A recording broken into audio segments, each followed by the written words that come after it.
2A. And I do have a number of speakers on the item. Would you like to say a few words? Mr. Willett? Mr. Chairman, this involves a recommendation that's been forwarded to you by your Elections Integrity Commission. The recommendation that's pending today that's imminent is a recommendation that the early ballots from the current election be sorted by precinct for the purpose of additional hand audits to be compared with the automated calculations. Mr. Huckelberry has forwarded to you rather a lengthy memorandum, raises some issues and some concerns about implementing it for the current election. And while it's not included in the memorandum, I do believe there's a legal issue that I would refer to the county attorney's office about the ability of the board to actually implement this in the current election. On that point, Mr. Straub, are we legally able to additionally audit these ballots? Yeah, Mr. Chairman, the statute treats, I think the statute, the interpretation statute would suggest the answer is no.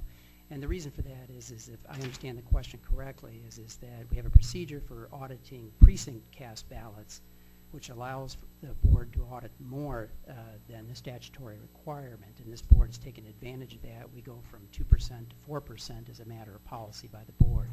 When it comes to early ballots, however, the requirement is restricted to 1% of the ballots to be audited, or 5,000, whichever is less, and that's the way the statute reads with respect to that. So auditing additional ballots at this point would not be authorized by the statute. Okay.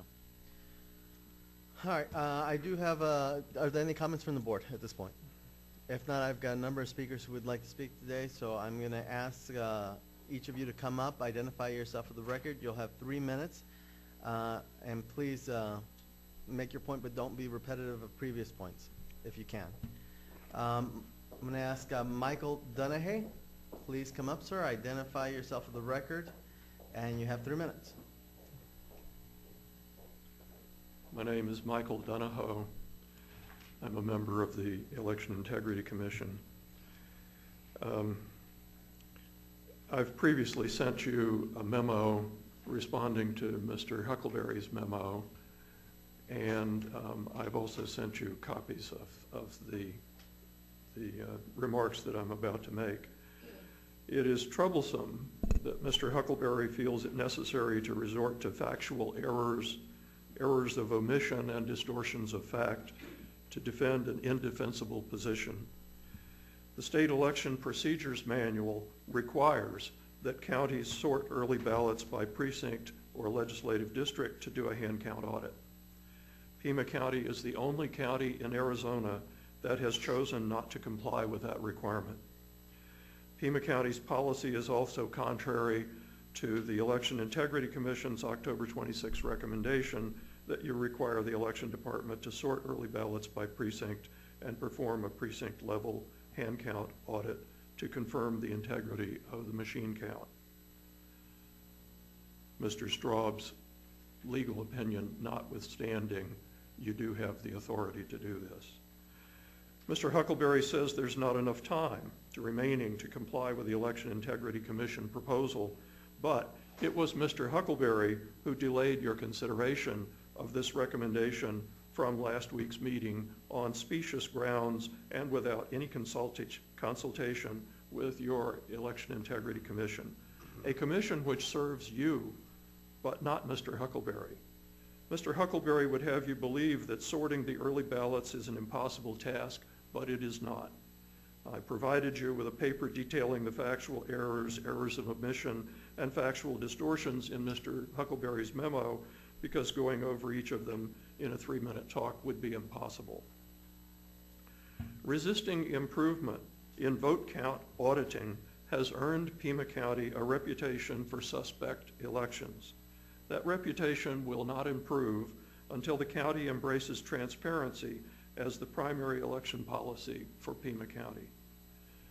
The 2012 election should proceed with the recommended hand count of early ballots by precinct.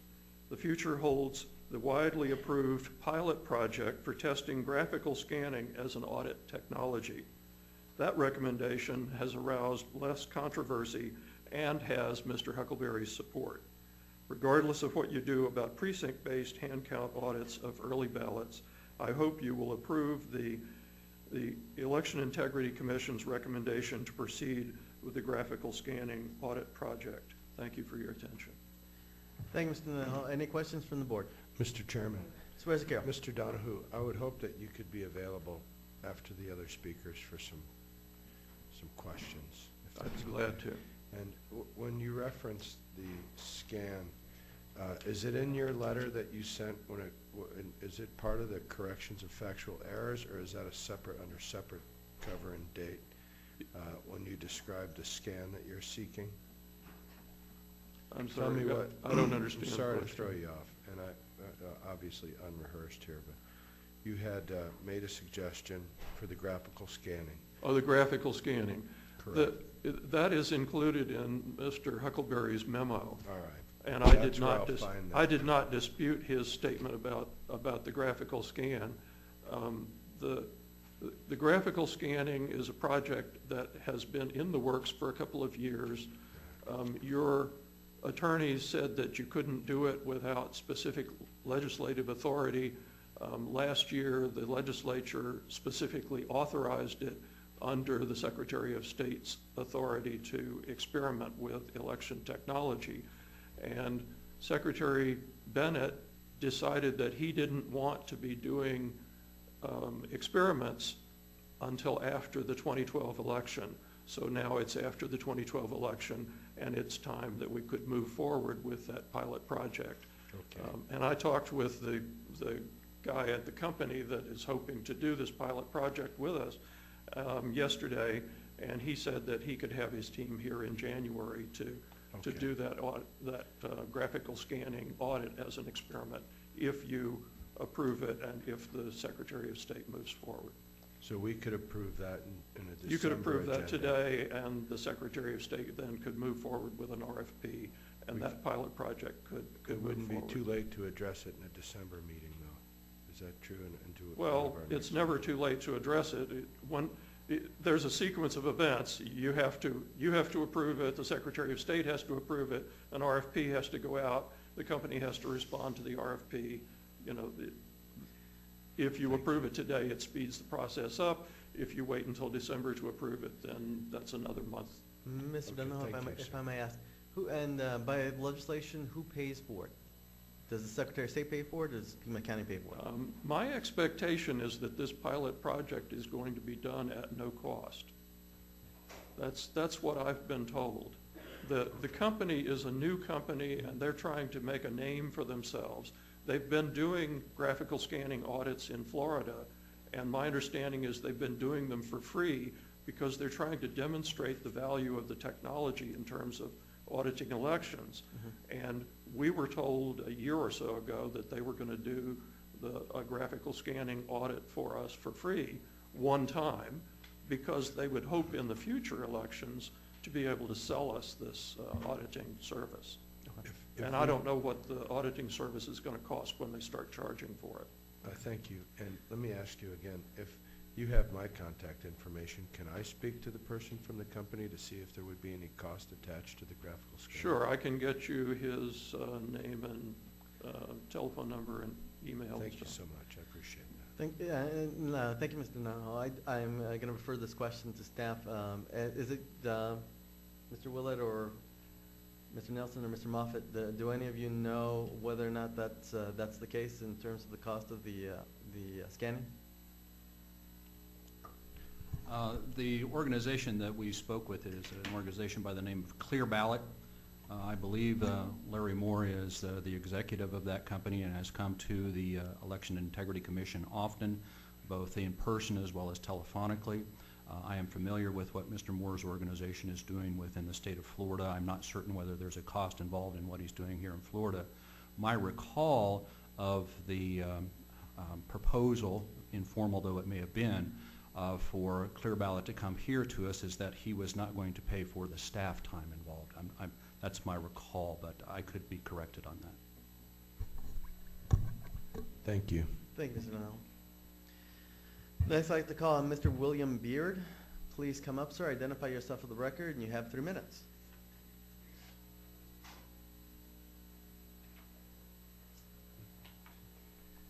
Thank you. My name is William Beard, and I live on Nodito Street. I am a county resident, actually a native Tucsonan.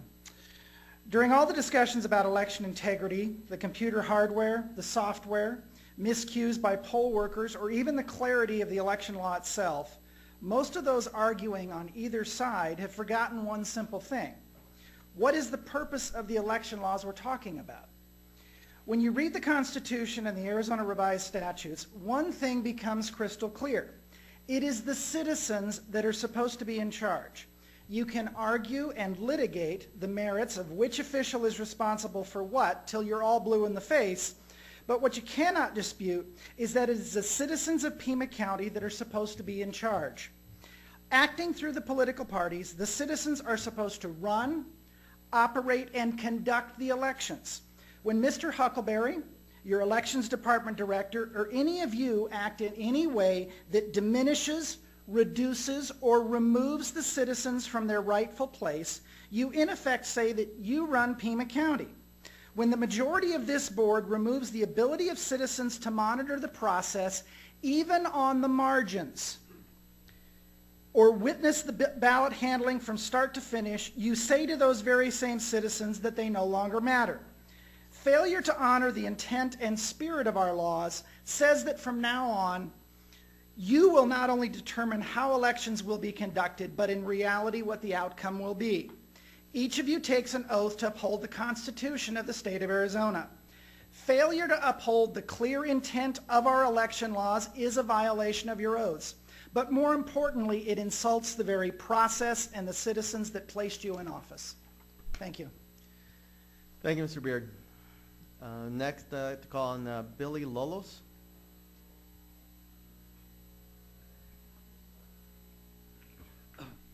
My name is Billy Lolis. I am a member of Occupy Tucson and also CARE, the Citizens Against Rigged Elections. And just as a little background here, I'm sure you're all aware that the legislators, elected officials in Phoenix forced the Tucson Unified School District to eliminate a very successful course, the Mexican-American Studies course that graduated 98% of the students that partake. That program should have been emulated, not banned. Now, our only conduit in a change of the direction of our government is the ballot. Now, when the legitimacy of that ballot is questioned, it threatens our republic. It's an end of democracy. This board has spent $1.5 million when we challenged the integrity of the 2006 election, rather than produce the paper ballots to show the legitimacy of said election. And here we are again. We know those machines are riggable. We know how to do it right. It's really, really, really important that the legitimacy of the only conduit that we have for a change in direction of our government, the ballot, is guaranteed. So stop spinning the wheel, stop spending the money it takes to challenge us, and just prove that these elections are legitimate. Thank you. Thank you, Mr. Lolos. Next, I'd like to call Arlene Leaf. Please come up, ma'am. Identify yourself for the record. You have 3 minutes. My name is Arlene Leaf. I live at 1755 South Jones Boulevard. I am a native of Tucson, Arizona.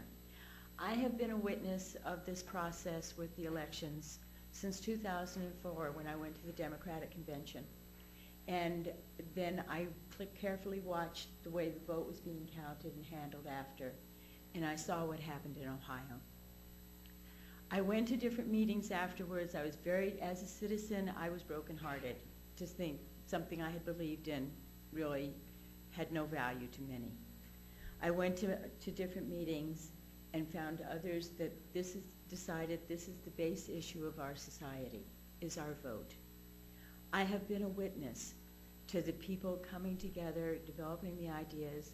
When the RTA situation happened, It did not happen in a way of a group of citizens saying, I don't trust this particular election, I'm going to try to straighten it out. It came in a way that it was just trying to uncover how the votes are counted.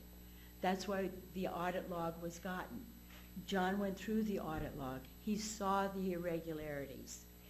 What we have done is simply follow that which was presented to us in what we saw. So it's now 8 years later. I have no idea how much the county has spent trying to just hide what the truth of that election is. At this point, we are beyond the RTA. We are in a place that we want to guarantee and create a trustworthy process for the future. And that's what today is all about. And that's what it's been about for years. We want trustworthy elections that are verifiable with the chain of custody, that we as citizens know our vote is counted. When this recent thing happened in the courtroom where it was revealed that the Secretary of State Bennett had given the commission what it's been asking for years, to be able to count the early vote by precinct. When it was revealed that that charge had been made, and the Election Integrity Commission that you all have a member of was, and I don't even think you were told that it was passed to count it by precinct, and that the commission wasn't told, and instead Chuck Huckelberry, our administrator, and Brad Nelson, in charge of the election department, go and ask to have a dispensation from the Secretary of State so Pima County doesn't have to do it. It just is bad. I don't know how you all can justify it and interpret it. What I see now is an opportunity. There is still time that we can count those ballots by precinct. I know myself, I will do it this week. I will find others to do it this week. We can correct this that was put upon us. It's a possibility, you know, and it's in all of our hands. As far as legality is like this word, you know, you can move it however you want. It's doing the right thing, and it's taking a stand for the vote of the citizens of Pima County. And hopefully, my hope, my long-range hope, is that the work that we do, that all of you do and all of us do, will set a model for our nation to move into another time where our votes are reliable and we have the government Ms. that Eve, I is hate to the interrupt, great but if you could government. please summarize. Thank you. Thank you. I'd like to call Mary DeCamp.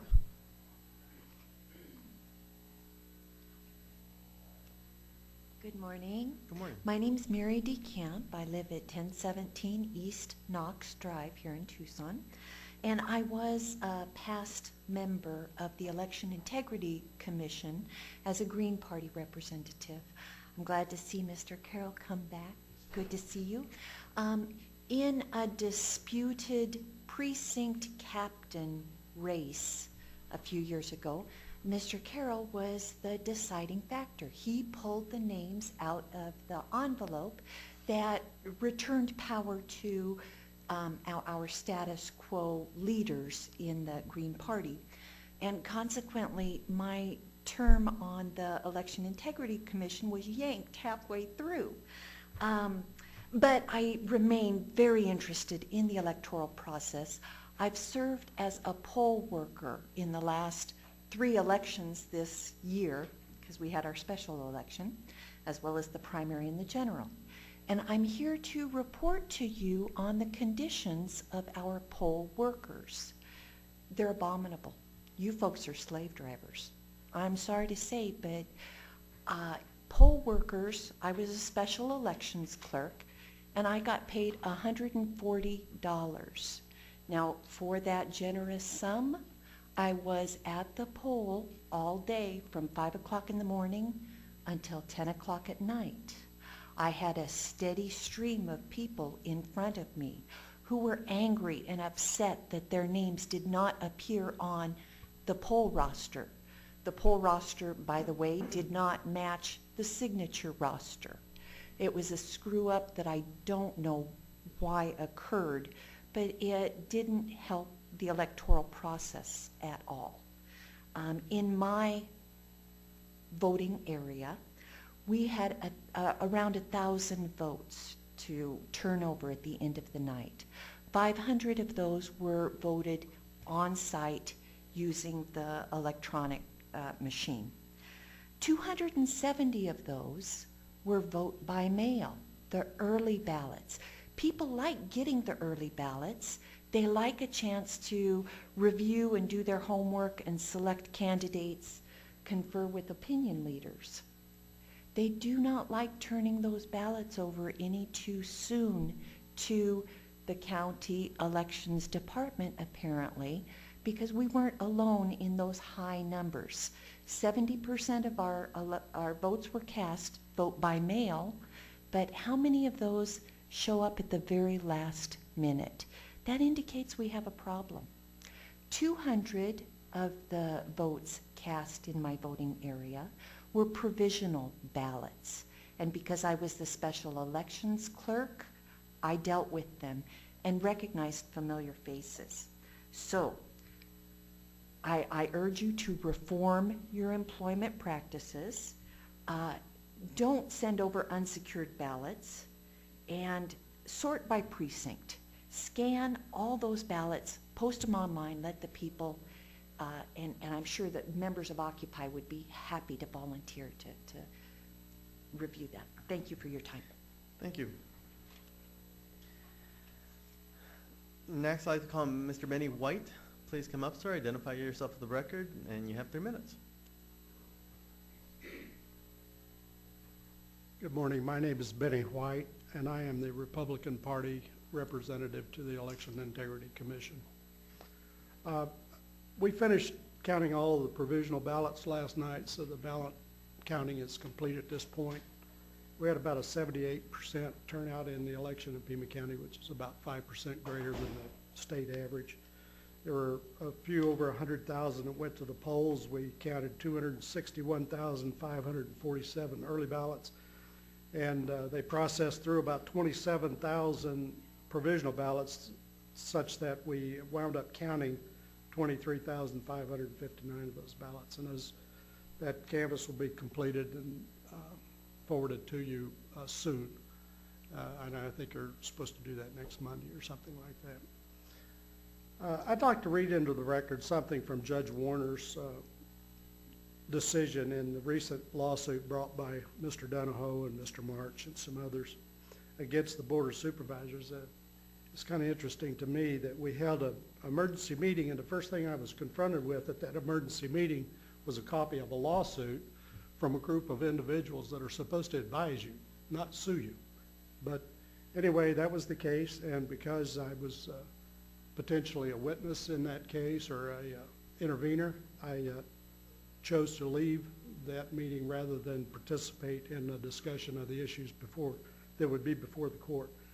But this is from Judge Warner's decision, Section D, in equitable injunction relief. At the bottom of the first paragraph, he says that the court concludes that granting this request for equitable relief would result in the exact type of injustice that plaintiffs indicate could or might occur under the current law, i.e. a disenfranchisement of the will of the voters. Then he goes on to explain what he means there. The Arizona Supreme Court has cautioned against using equitable remedies, be it mandamus or otherwise, as an alternative to statutory authorization for a court intervening in an election process. And he cites Time v. Warner and Catan versus City of Prescott, recent cases. While the argument and evidence presented by both parties at the November 1st, 2012 hearing was educational, it was presented to the wrong audience. What plaintiffs are asking this court to do is make election law. This is not a question of judicial interpretation of existing law. On the contrary, plaintiffs are asking this court to create legal requirements that otherwise do not exist. These are decisions that must be scrutinized, challenged, and ultimately decided by the legislative body that is subject to the will of the electorate. These are decisions that cannot and should not be made by this court.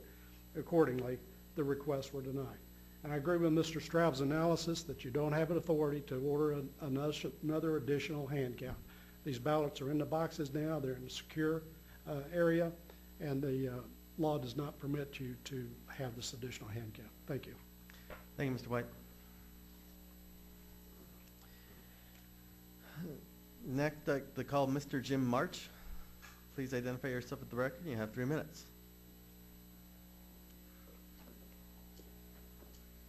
Jim March, I did a few minutes ago. Let's remember that you are statutorily in control of the election process. You have outsourced that process to a mixture of Chuck Huckelberry and people that he hires and appoints to run elections for you. One of the things Chuck Huckelberry did not too long ago is he appointed Mr.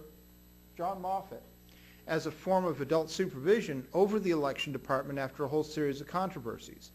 I am told that Mr. Moffitt now says that he did not know that a key security provision that was put into the state rule book was rescinded for Pima County at Pima County's request. He didn't know about it. Well, if he was kept in the dark about that issue, then, and he's supposed to be a check and balance on the process, then Houston, we have a problem. That's point one. Point two is the reason all this controversy exists. A lot of it goes back to the actions of Brad Nelson, the election director. I'm going to tell you a few things that you probably don't know or haven't been told officially for sure. Do you know there's only one county manager in this entire county who's had his county-issued credit card for department expenses yanked for fraud, and yet he kept his job, and that would be Brad Nelson. Okay? You might not be aware, and what you should do is go talk to some of the employees over at the election department. Ask them what kind of boss he is. Ask some of the staff about employees who were retained, especially because it was easy for Brad to make them cry. And that's something he needed to do on occasion for his own purposes, unimaginable as they are to me.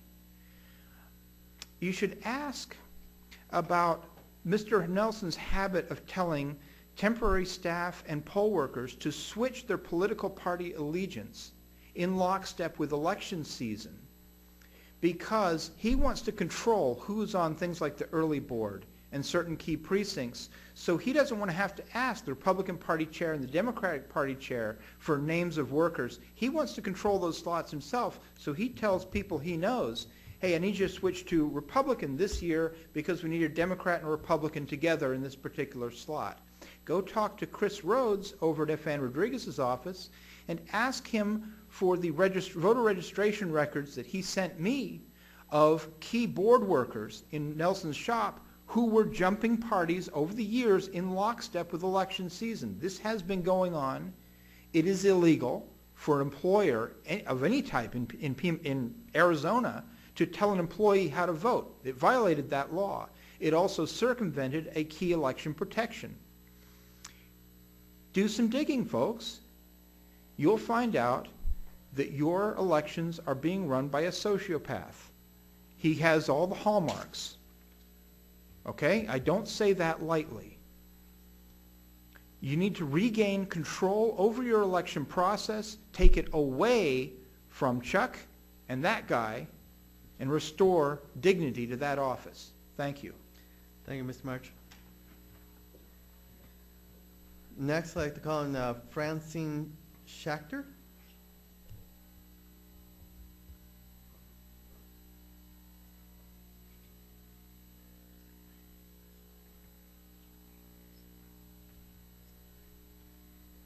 Good morning. My name is Francine Schachter. I live at 4301 North Camino del Obispo in Tucson, and I'm not a native, but I've been here since 2004.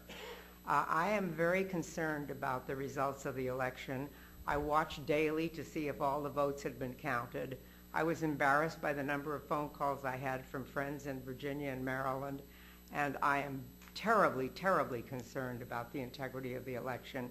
With your permission, I would like to turn over my remaining time to Jim March, who knows far more about this technically than I do. Is that okay with you? He's already spoken. He's already edited. Well, he may have more to say. Would you be kind enough to accept my turning over my time? He's already spoken. You can call the vote. Thank you. Next, I call on Mr. Bonnie Brenner.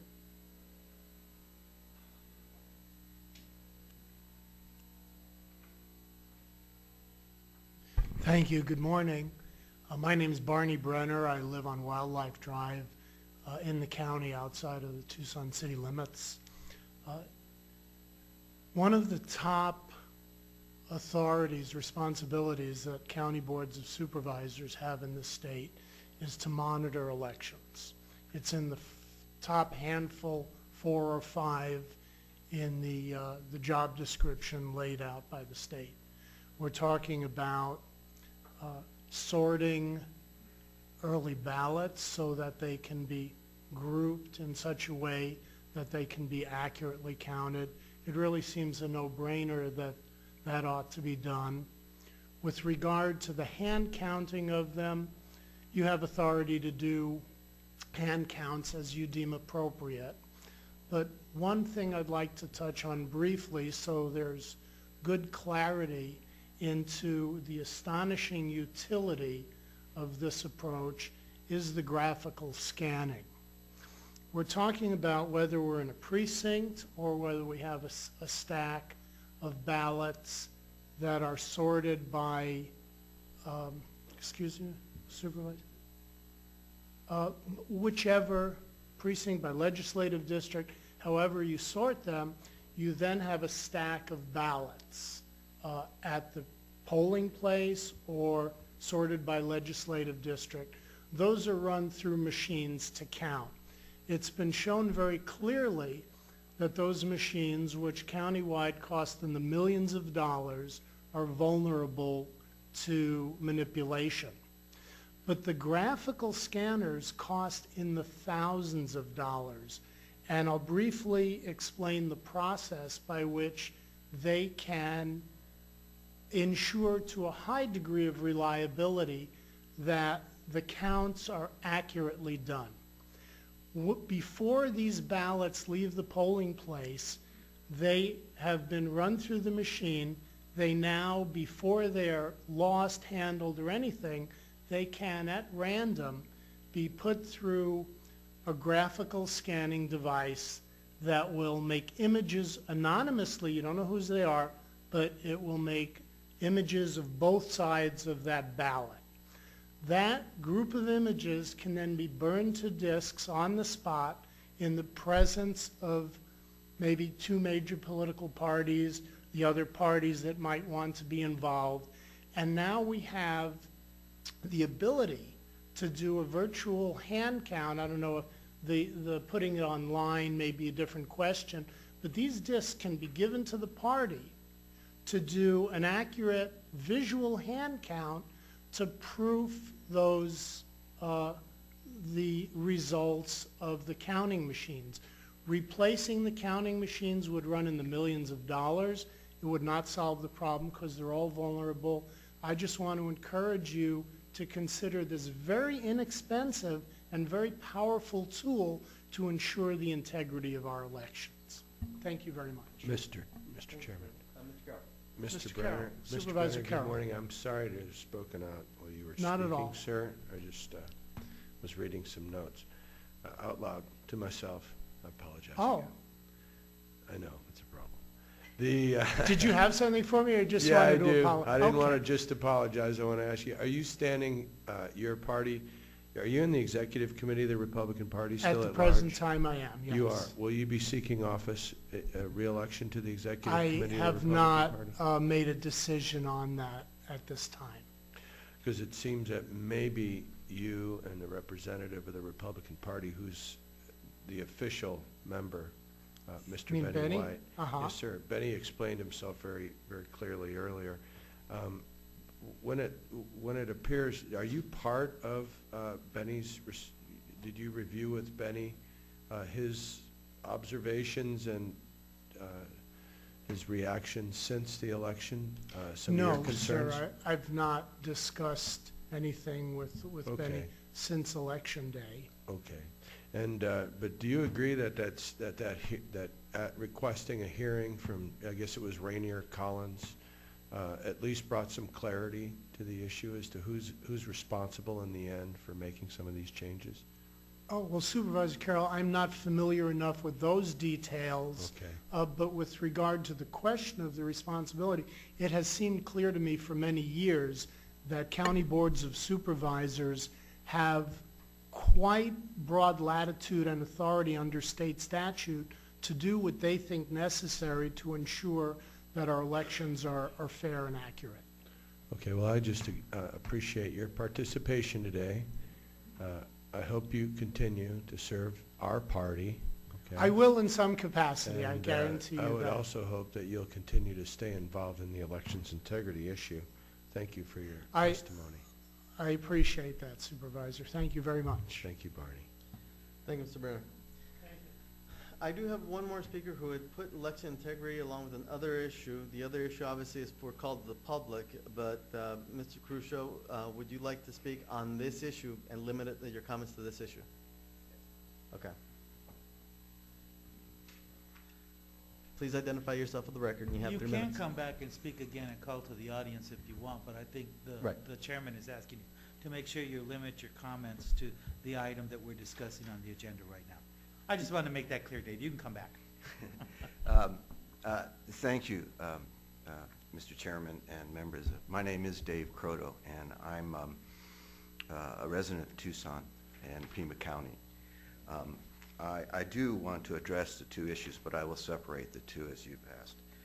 The election integrity, please take the time and steps to reassure the citizens of Pima County that we, the people, can trust our vote is counted. Our government is worthy of our continued support only if our rights that were earned by sacrifice of veterans are honored and served equitably across our county. We have only the vote to stand up to the powers that are in place in this county right now and in this country that's based on our constitutional rights. And the right of a citizen to vote should be unquestioned by the populace, or they won't vote. And maybe that's why the election today is such turmoil, is because we know the seriousness of our vote. Thank you, Mr. Cordoba. All right, that's all the speakers I have. Is there anyone else who would like to address the board that hasn't done so already on this issue? If not, what's the will of the board?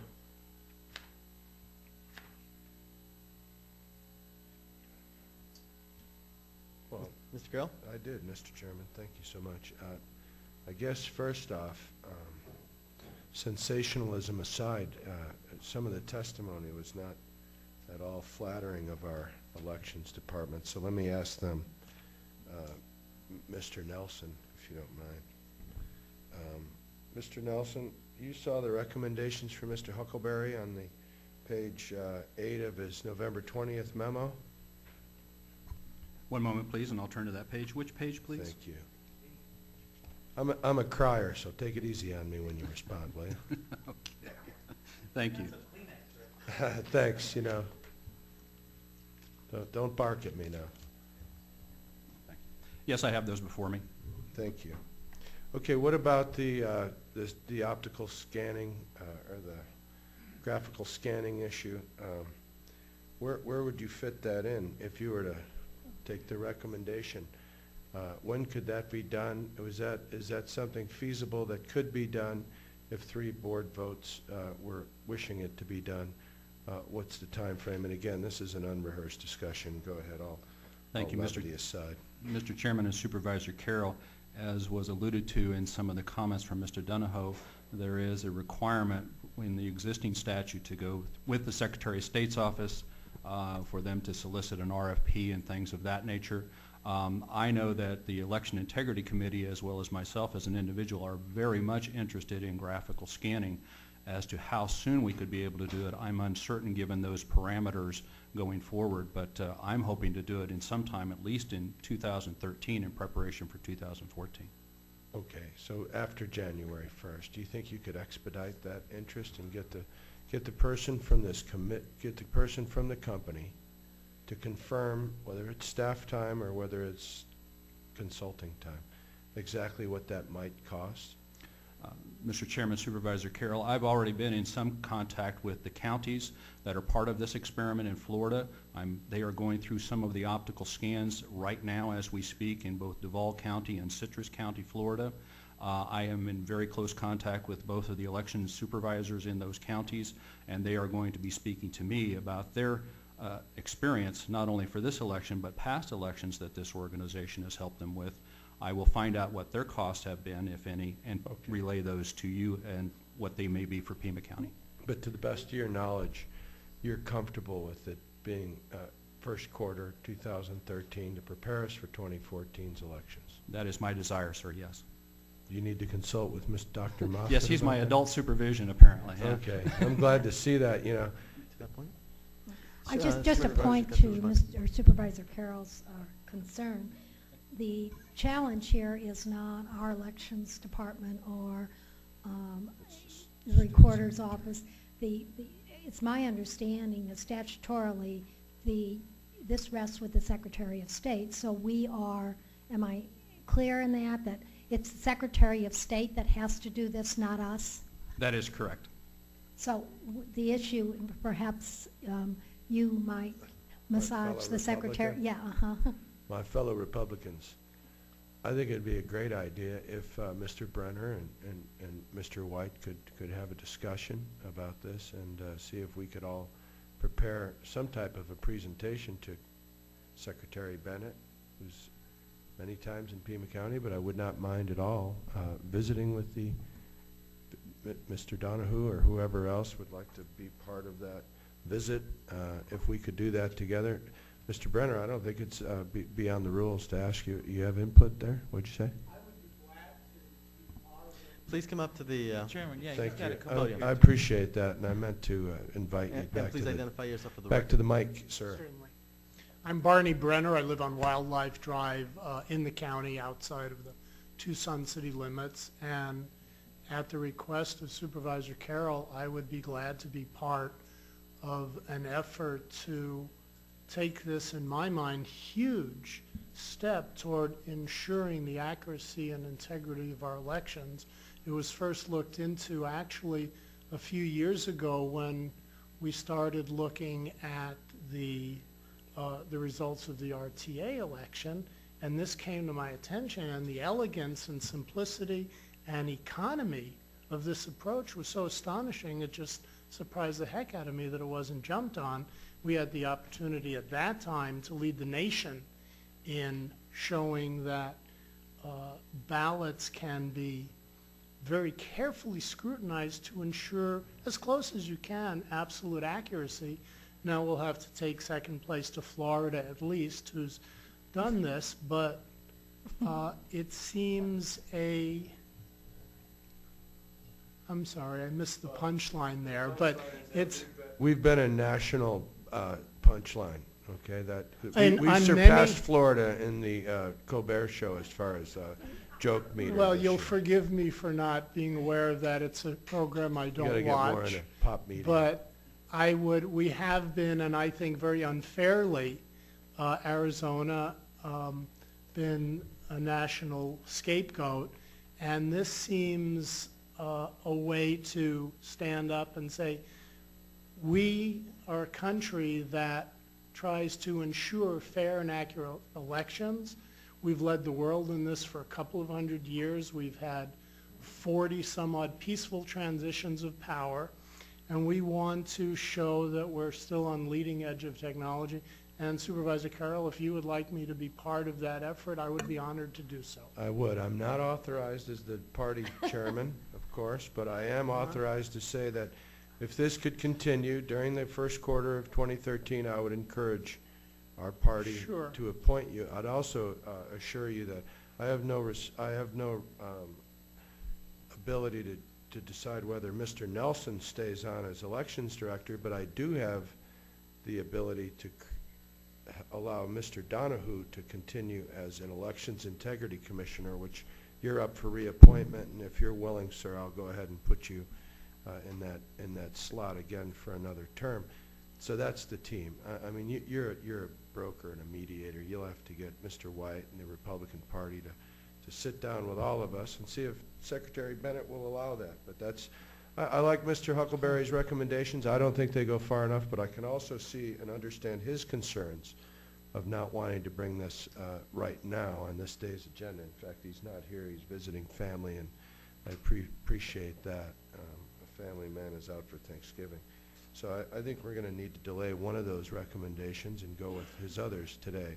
But thanks, Mr. Brenner, for coming back. Thank you, Supervisor Carroll, and Mr. Chairman. If you see fit as authority of the chairman of the Pima County Board of Supervisors to see this moving forward in any way, like I said to Supervisor Carroll, I would be glad to be a part of that under any auspices. So Thank you, Mr. Brenner. let me know. Thank you for your offer. You're welcome. Thanks, Mr. Brenner. Anyone? That's all I have. I do have a question regarding the graphic scanning. One of the issues in the past when we addressed this issue 4 years ago was that we were concerned that once we kept a public record of ballots, that if someone, say, made a little sign or a logo on their ballot, that those ballots could then obviously be tracked.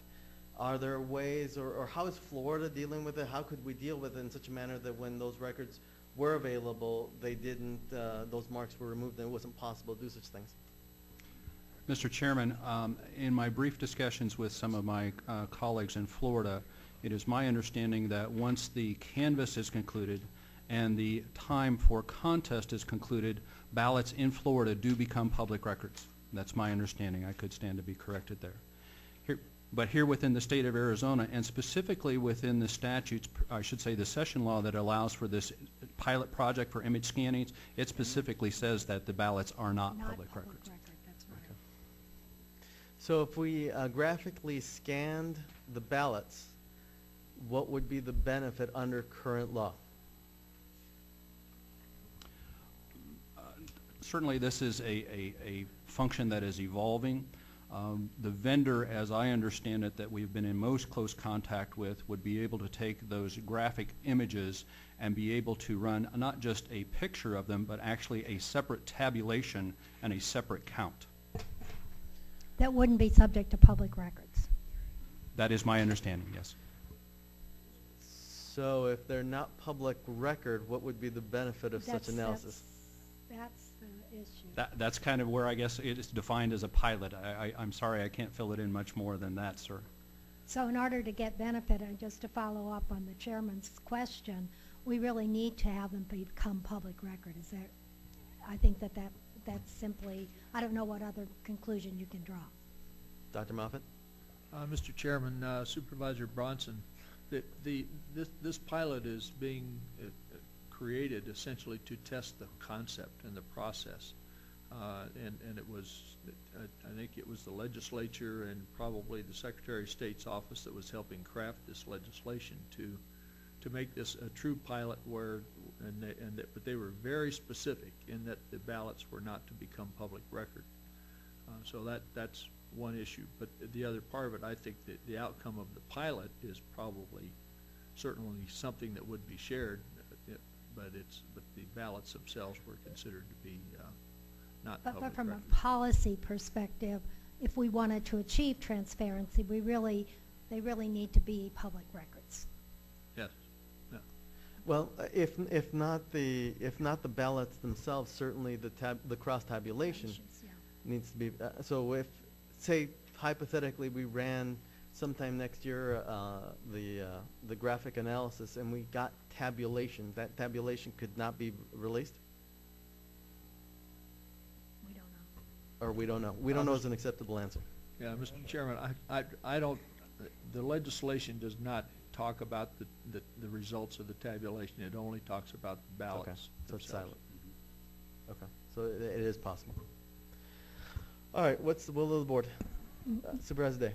Mr. Chairman, I think we all probably agree it's too late for this election cycle, but as Pima County moves forward with trying to ensure the integrity of future elections, we have to keep in mind that the Secretary of State is calling for a complete overhaul of the election system after the voting problems that occurred in Pima and Maricopa counties.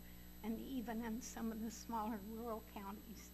So, you know, we're going to have to work with within whatever new guidelines come down from the state. And we need to do so in the future rather than for this election that we are set to canvass on Monday, because there's no way we could sort and audit 200,000 early ballots into 288 precincts by Monday. So I let my colleague make the motion. I think everyone agrees with that statement, Supervisor.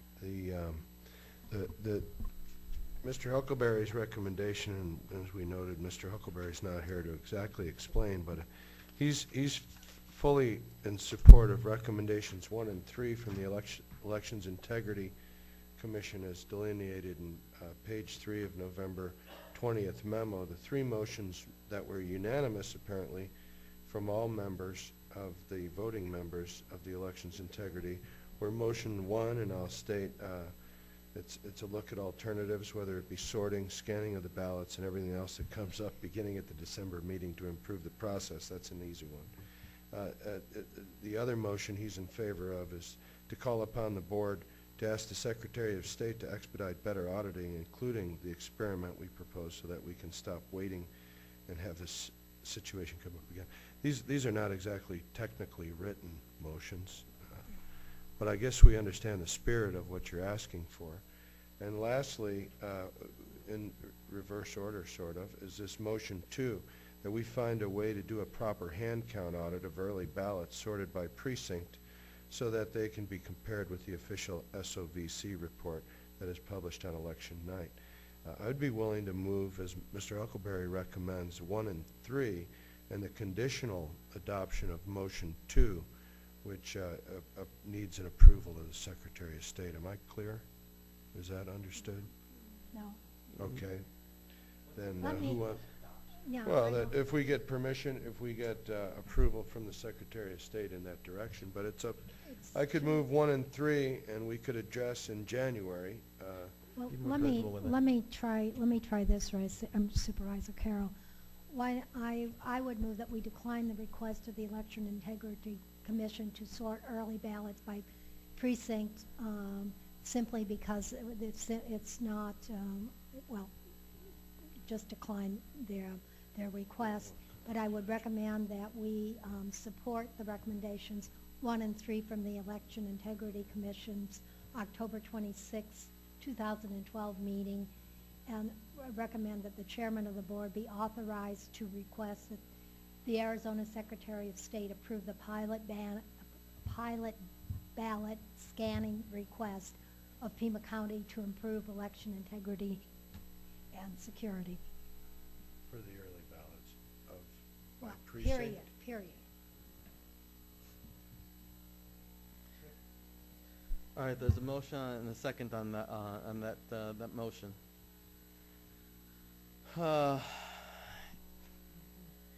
And the motion, as I understand it, is to decline the request of the Election Integrity Commission to sort early ballots by precinct for an audit due to the and that we go ahead and further recommend recommendation number 1 and 3, authorizing the board chairman to ask the Secretary of State to proceed with the pilot project here in Pima County. Is that correct?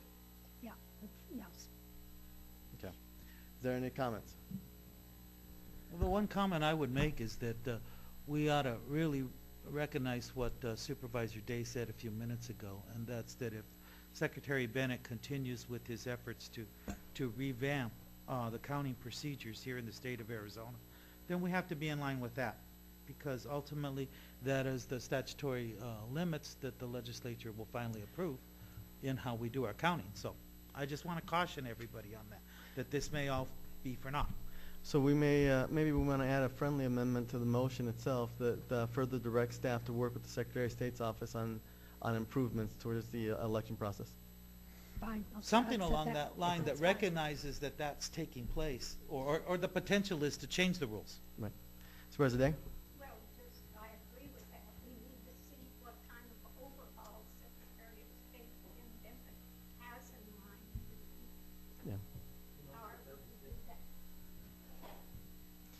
Okay, so are we clear on the motion? And the friendly amendment was accepted, correct? Yes. Okay. All those in favor of the motion, please signify by saying aye. Aye. All opposed, please signify by saying nay. By unanimous vote, the motion carries. Mr. Chairman. Supervisor Carroll. Mr. Chairman, since this might be just the last bite at the apple, I do want to say that I'm very concerned about some of the other facts that have been outlined, and I plan on discussing with the county administrator some of the concerns and some of the facts that have come to light in the elections division. And I would be able to add lots of examples, but I think everyone knows that it's important for our board to have complete faith in the departments and their directors, and in this one I'm not going to be satisfied until I do meet with the county administrator. I have some serious concerns and reservations about the way the administration has allowed elections to run this election, and some of the comments made today as well as others. I'm concerned, and in fact, especially when you discussed our line officer, whether you said it or not, whether the press misquoted you or not, Mr. Nelson, I think Ms. Rodriguez deserved better. Okay, sir? And thank you. That's a bipartisan comment. As you know, Ms. Rodriguez is a line officer. We're not responsible how she does her business. She's a Democrat. She's a row officer. Okay, but she's not in my party either, but I have to defend the fact that your comments were out of line, sir. I know we've voted. I, too, am concerned that we are the only county in the state to get a waiver from sorting by precinct or legislative district for audit.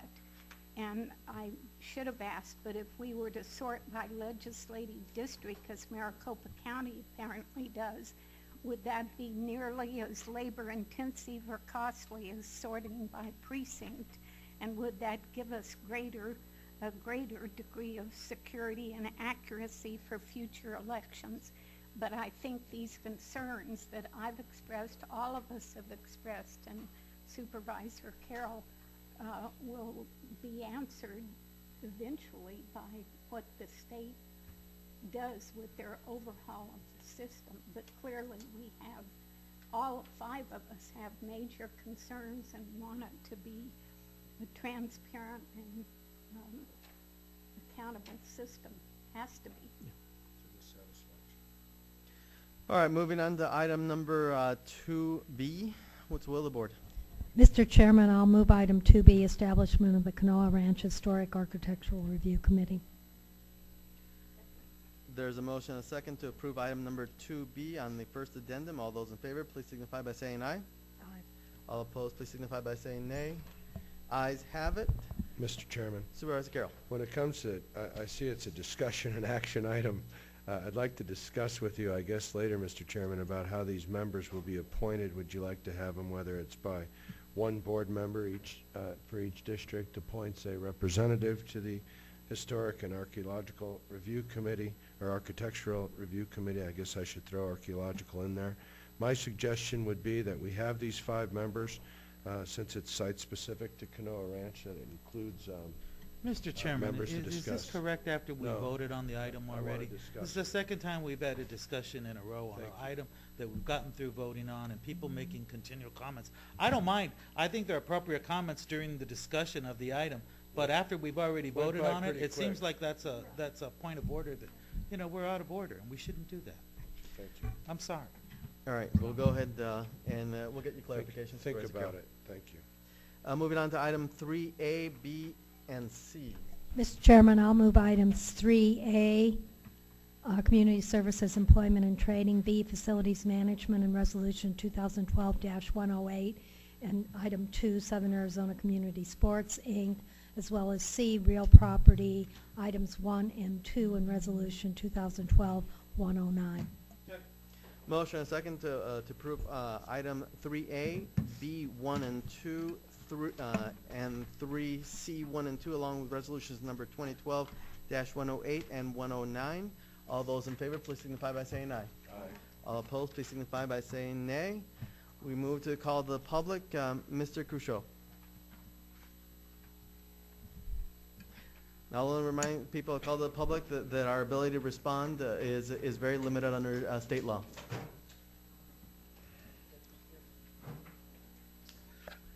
Thank you, Mr. Chairman. My name is Dave Croto, and I was a candidate for Pima County Sheriff with the stated goal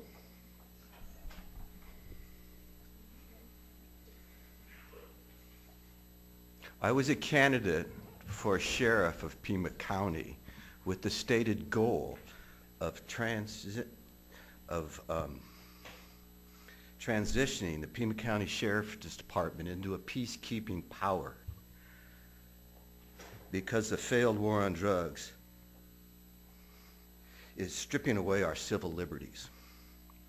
The killing of Jose Guarenia by the SWAT team of the Pima County Sheriffs shows very clearly this issue of loss of liberties.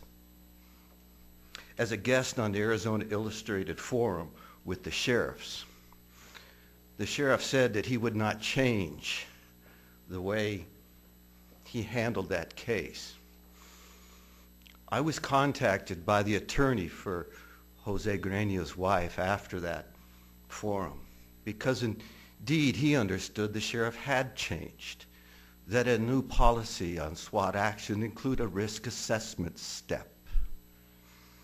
Now the point is that Jose Guarenia, a Marine serving this country in Iraq for 2 tours, was an innocent man when the county shot him to death with his wife and son present and at risk from this SWAT action. And if the intelligence of this county through the sheriff's department can't review the evidence of this killing, both then and now, it has failed us in this community to honor those who served and to honor the truth in our Constitution. The SWAT action should not be judge, jury, and executioner in this country. Please investigate and stop using SWAT to serve a search warrant in America. Thank you, Mr. Curto. Anyone else who would like to address the board or call to the public? Mr. March, please step forward, identify yourself for the record, and you have 3 minutes. Jim March, I'll only take 1 minute. I'm going to address a comment as to whether or not ballot photographs can be released. At the recent hand count, partial hand count, let's call it, I was an official observer of the Libertarian Party. I was wearing an ear-mounted camera, I call it the Creepy Cam 9000, but in any case, and the people running the election, including John Moffitt, including Brad Nelson, knew it was on. They knew that according to, the Creepy Cam 9000, but according to, it's actually called a Luxie, according to the law, ARS 16-602, which is the laws on the hand count, observers are allowed to videotape as long as we're not being jerks about it, as long as we're not obtrusive, etc. But it also says that we cannot be thrown out just for the act of videotaping. Well, Mr. Moffitt tried to establish a new rule. He said, now you know, we don't videotape ballots, so you can't point your camera at a ballot. Well, this is the hand count. There's ballots everywhere. They're all over the bloody place. So if I couldn't videotape a ballot, then I couldn't videotape. And I told him that. I told him, you're completely sideways from the law. A deputy looked up ARS 16602 on his cell phone, same as I was doing on mine, and he was not happy about it, but the deputy pretty obviously sided with me. And I've got the video on all this. But my point is this. There's already a state law that says a videotaped image of ballots can be released, and it's in the form of 16602. So that's going to influence whether or not the ballots scanned in the pilot program can be released to the public, because there's already precedent. They're already releasable in another form, in another fashion. And Ms. Bronson's shaking her head. But I don't see how you can escape that conclusion. And that was obviously Mr. Moffitt's conclusion, because he didn't want that precedent set and tried to establish new law. Thank you, Mr. March. Anyone else who would like to? Mr. Brenner, please come up, identify yourself for the record, and you have 3 minutes. You're welcome Thank you, Mr. Chairman. Barney Brenner, I live on Wildlife Drive in the county. Just an extra note with regard to these images of the ballots. Obviously, this is an evolving process. I spoke earlier of releasing CDs to the political parties. Obviously, the utility of having these scanned and visually observable is important in their use prior to the canvass becoming official. It occurred to me that it is certainly possible that once this permanent record of those images are made, even before they're released to the party, they can be, parties can initial the disc, the parties can that very night when the ballots are moved with the machines to Election Central, they can engage in a visual hand count on the spot at a random number of precincts. All of this is done in an effort to ensure that the results of the machines, very expensive to replace and demonstrably vulnerable, that the counts of these machines match the physical count that is done from the images. Again, it's an evolving process, but these are all issues that I believe are addressable on the way to securing more accurate elections. Thank you. Thank you, Mr. Brenner. Anyone else?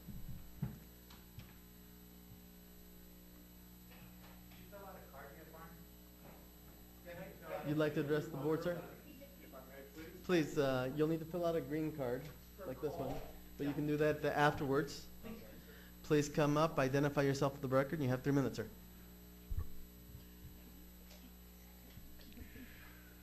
My name is Christopher Cole. I live at 4357 East Pima Street. I am not a politician. I'm not a diplomat. If I think you need a verbal 2x4 upside the head, I will tell you, and I will give you a verbal 2x4 upside the head. So if I'm a little bit too blunt or, well, that's just me. I spent 20 years on active duty. I spent 20 years on active duty because I believe in this country. And having listened to all of the comments and all of the arguments and everything on the election law here in Pima County, I want to thank the Board of Supervisors for telling me I wasted my time. Thank you, sir. Anyone else who would like to address the board or call the public? Hearing none, this meeting stands adjourned.